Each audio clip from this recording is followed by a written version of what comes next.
UP चुनाव को लेकर सोशल मीडिया पर जंग चल रही है। मायावती के ट्वीट पर सीएम योगी का पलटवार। राजकीय संसाधनों का दुरुपयोग करके सैंडल मंगवाई गई। मायावती ने कहा कि योगी जी का मठ किसी बंगले से कम नहीं है। योगी का मठ और मायावती के सैंडल पर घमासान मची हुई है। तो बड़ी खबर, अहम खबर आपको बता दें, मायावती के ट्वीट पर सीएम योगी आदित्यनाथ का पलटवार। और उन्होंने कहा कि देखिए, जो राजकीय संसाधन हुआ करते थे उसका दुरुपयोग करके सैंडल मंगवाई जाती थी। तो बड़ी खबर, मायावती ने कहा कि योगी जी का जो मठ है वो किसी बंगले से कम नहीं है। यानी कि योगी जी का मठ पूरा एक बंगला है, आलीशान बंगला है। तो योगी जी के मठ और मायावती की सैंडल इस वक्त सियासी गलियारे में सबसे ज्यादा सुर्खियां बटोर रहा है और इसी पर जंग छिड़ी हुई है।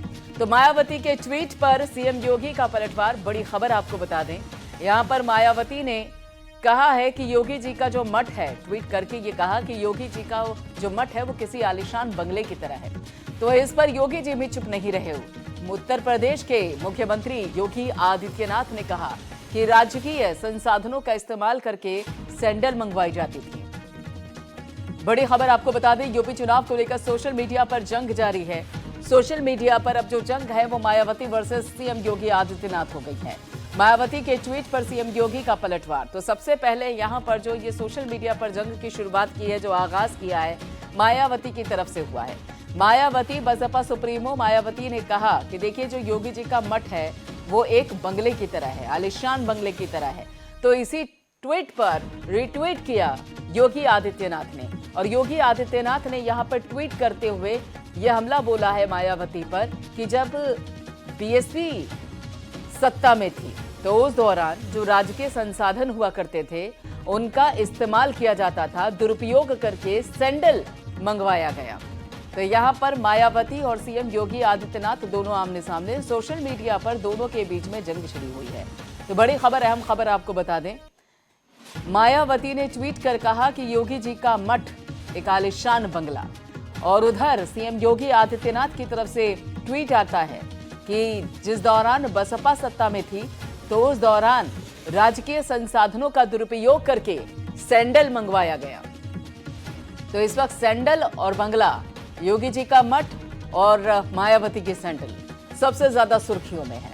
और इसी के चलते ही सोशल मीडिया पर घमासान मचा हुआ है। मायावती जो अभी तक सीधे तरीके से योगी आदित्यनाथ पर हमलावर नहीं थी, ये अगर देखा जाए तो उन्होंने चुनावी मौसम में, चुनावी माहौल में, ये देखिए ट्वीट आपकी टेलीविजन स्क्रीन पर देख सकते हैं आप।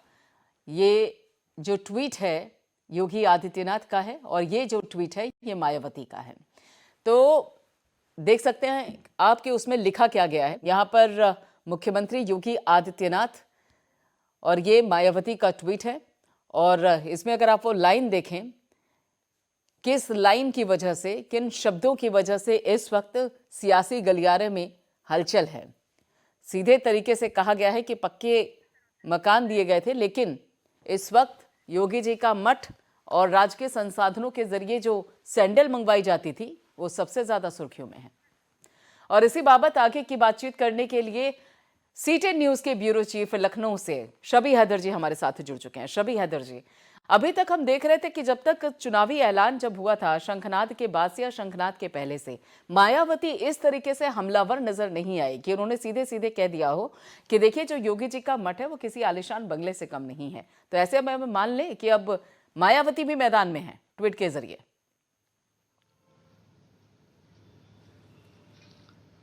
बिल्कुल प्रियंका जी, चुनाव आयोग का जो कैंपेन कर्फ्यू है वो जारी है 30 तारीख तक। पहले एक हफ्ते पहले का उसने कर्फ्यू लगाया, फिर एक हफ्ते और उसको बढ़ा दिया। उसको ऐसी उम्मीद थी कि शायद ओमिक्रॉन कम हो और जो पॉलिटिकल पार्टीज हैं उनको रैली करने की या सभा करने की इजाज़त दी सके।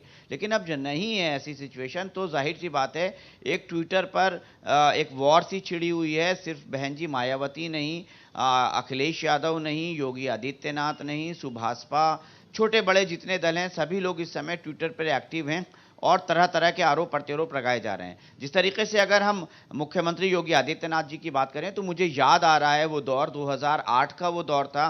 2007 से 12 तक सूबे में मायावती जी की सरकार थी और 2008 में जो सैंडल प्रकरण हुआ था, मुझे याद आ रहा है ठीक प्रकार से, उस समय भी सैंडल पर बहुत ज़्यादा चर्चा हुई थी। सैंडल, कैंडल और पर्स, ये तीन चीज़ें होती थी जिस उस वक्त जो है वो चर्चा में रहती थी 2008 से 2012 तक के रिजीम में। नीला रंग होता था, पर्स होता था, गुची का पर्स था, और बहन जी की जो है वो सैंडल पर काफ़ी उस समय भी बमचक हुई थी। शायद योगी आदित्यनाथ जी ने उसी बमचक को फिर से जो है रिकॉल कर कर एक जो है एक एक एक माहौल बनाने की कोशिश की है, क्योंकि अभी तक उत्तर प्रदेश के चुनाव में नेपथ्य में थी मायावती जी। बहुजन समाज पार्टी क्या कर रही है, सोशल मीडिया पे बहुत ज़्यादा एक्टिव नहीं थी, उसका कोई आईटी सेल इस तरीके का नहीं था, क्योंकि बहन जी को लगता था कि जो उनका वोट बैंक है, जो दलित वोटर्स हैं, वो व्हाट्सएप, ट्विटर, फेसबुक, इंस्टा से दूर हैं। लेकिन जब सर्वे हो रहे हैं और बहुत सारी चीज़ें सामने आ रही हैं, जिस तरह से प्रियंका जी माहौल बदला है, उस तरह से अब सभी पॉलिटिकल पार्टीज़ को, सभी को जो है सोशल मीडिया प्लेटफॉर्म पर एक्टिव होना पड़ेगा। और बहन जी ने, मायावती जी ने योगी जी पर सीधे तौर के ऊपर जो कटाक्ष किया है, जो एक बड़ा आरोप लगाया है, मठ जो है वो कहीं ना कहीं से एक बहुत बड़ा, सिर्फ मायावती जी नहीं, अखिलेश यादव भी और जो दूसरे पॉलिटिकल पार्टीज़ हैं, खुद प्रियंका गांधी ने भी मठ को, सन्यासी को, साधु को, इन सारी चीज़ों को जो कहीं ना कहीं से मुख्यमंत्री जी के आसपास हैं या मुख्यमंत्री जी से एसोसिएटेड हैं, उनको लेकर उनको घेरने की कवायद की है। तो ये अभी यहाँ पर जंग रुकने वाली नहीं है। मुझे ऐसा लगता है कि ट्वीट और रीट्वीट और उसको ट्रेंड कराने का जो चलन है, इसमें कुछ ना कुछ चीज़ें बहुत ज़्यादा अभी आने वाले दौर में, आने वाले वक्त में ऐड होने वाली हैं, ऐड होती मुझे दिखाई दे रही हैं। जी प्रियंका। बिल्कुल, लेकिन यहाँ पर अभी जिस तरीके से हमने अभी तक जितनी भी मायावती की प्रेस कॉन्फ्रेंस देखी है, उस बाबत हमने देखा है शबीहा दर्जे कि मायावती बीजेपी पे हमलावर रही हैं, मोदी पे हमलावर रही हैं, योगी आदित्यनाथ को लेकर भी वो उन्होंने कई बार कटाक्ष किया है। लेकिन इस दौरान जो उनका कटाक्ष है, अगर देखा जाए तो जिस मठ में वो रहते हैं उसको बंगले की कैटेगरी में वो लेकर आई हैं। उनका कहना यह है कि देखिए वो मठ नहीं बल्कि बंगला है। तो ये जो एक कटाक्ष उन्होंने सीधे इस बार सीएम योगी आदित्यनाथ को टारगेट किया है, और टारगेट करने के साथ ही देखिए सीधे सुर्खियों में आ गई हैं और सीधे इस पर बहस भी छिड़ गई है। इस पर बाकायदा सियासी गलियारे में देखा जाए तो सुर्खियां बन चुकी है मायावती का ये जो ट्वीट है। तो इस बाबत देखा जाए तो जो पीछे थी, अचानक से ही वो फ्रंट फुट में आ गई, अचानक से वो लाइमलाइट में आ गई हैं। बिल्कुल प्रियंका जी, इसका पूरा अर्थ को समझना होगा, चुनावी गणित को समझना होगा, पॉलिटिक्स को समझना होगा। मुझे ऐसा लगता है कि देखिए, जो लड़ाई होती है वो हमेशा पॉलिटिकल पार्टीज़ की जो विपक्षी होती है उसकी सत्ता पक्ष से लड़ाई होती है। और कहीं ना कहीं समाजवादी पार्टी, अखिलेश यादव ने लगातार भारतीय जनता पार्टी और योगी आदित्यनाथ पर हमला बोला, जिसकी वजह से एक परसेप्शन बना कि उत्तर प्रदेश की सियासी जंग इस समय समाजवादी पार्टी और भारतीय जनता पार्टी के बीच में है।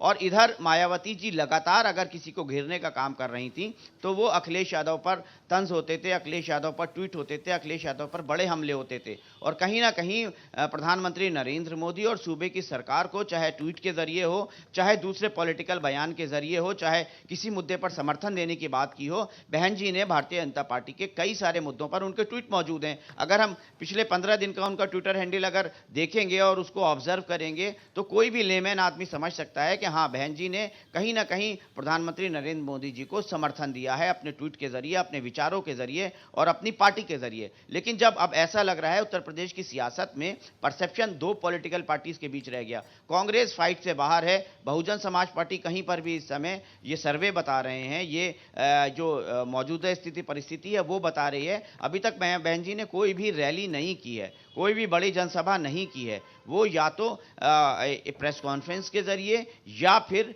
ट्विटर के जरिए जो है अपनी उपस्थिति दर्ज करा रही हैं। हालांकि एक्टिव उनका चुनावी गणित की अगर बात करें तो वो 86 उन सीटों के ऊपर बिल्कुल युद्ध स्तर पर कार्य कर रही हैं, जहां पर जो सुरक्षित सीटें, अति सुरक्षित सीटें, जहां पर आरक्षण लागू है। लेकिन कांग्रेस ने वहां पर इनका खेल बिगाड़ने का काम किया है।